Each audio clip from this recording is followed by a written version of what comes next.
docked here at the Hilton train station, and you can see it's quite an old rusty thing now,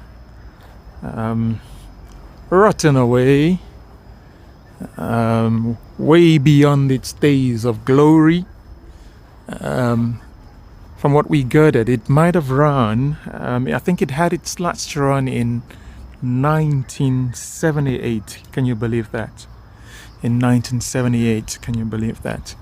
But today, the tracks are now all overgrown and what have you. But it's still a sight to behold.